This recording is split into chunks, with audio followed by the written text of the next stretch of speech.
Hello and welcome to the Alzheimer's Students Association's presentation for Science Fun Day. My name is Christy and I'll be leading you through the first half of the presentation, and Gia will take over halfway through. We hope that you will listen to this short video to understand more about Alzheimer's disease and how this might impact our senior community and everyday tasks. So to begin the presentation, some common facts about dementia and Alzheimer's, perhaps off the top of your head, might be that it has something to do with memory loss, or that it's mostly prevalent in seniors. To demonstrate the importance of memory in day-to-day living and how this might be impacted by Alzheimer's, let's do a simple exercise together. Steps are as follows. 1. Pick up a piece of paper and try to draw a penny from memory. 2. Give yourself a couple of seconds for this exercise. You may pause the video now and do this. Number 3. How did you do? Here's an actual penny for reference. Notice how it might be either completely different from what you drew or completely different from what you're imagining altogether.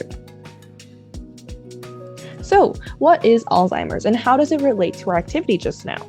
Alzheimer's disease is a type of degenerative brain disorder characterized by loss of memory, confusion, and other cognitive disabilities.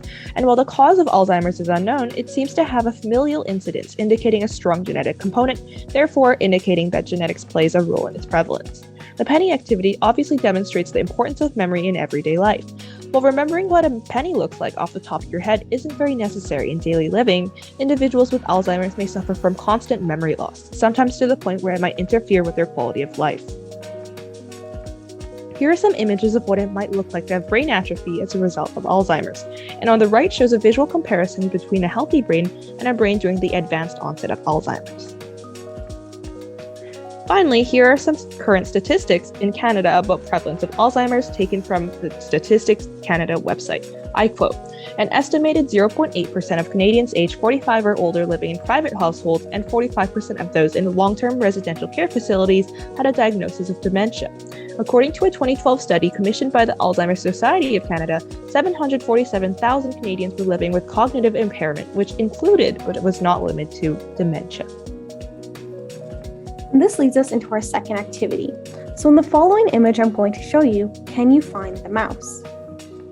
Pause the video here and see how long it takes you. So all of the objects that we can see and recognize have some distinct aspects, such as their color, size, or shape. It is these features that allow us to recognize things that are familiar to us. However, this attention process in the brain is disrupted in Alzheimer's disease. If you think about the image from before, all of the different colors and shapes overlap, making it harder for us to find the mouse. However, if all of the objects were the same color as the mouse, it may be much easier to find.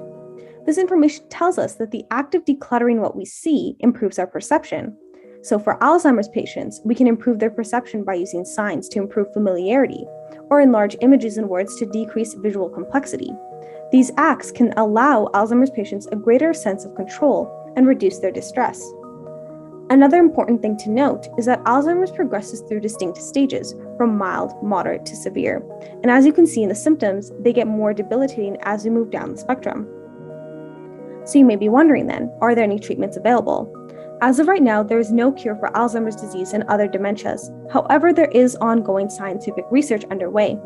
Pharmacological treatments are available to help with some of the symptoms, in addition to therapeutic approaches to increase quality of life.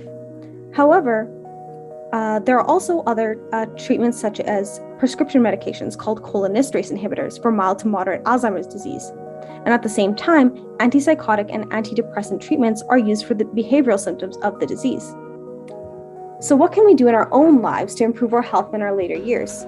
Some of these protective factors include physical activity and using only a moderate amount of alcohol intake, a well-rounded diet, ensuring all of your vitamins, social factors such as having a rich social network and social engagement, cognitive activities such as participating in hobbies you enjoy, mentally stimulating activities, or having a complex work life, and finally, reducing your stress.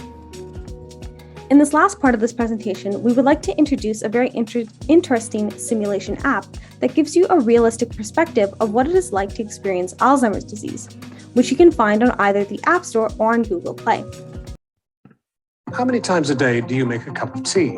Have you ever thought about how many steps are involved in such a simple task? How challenging this can become for someone with dementia? This immersive app will place you in the shoes of someone living with dementia. Over 3 scenarios, you'll look at everyday life through a new lens.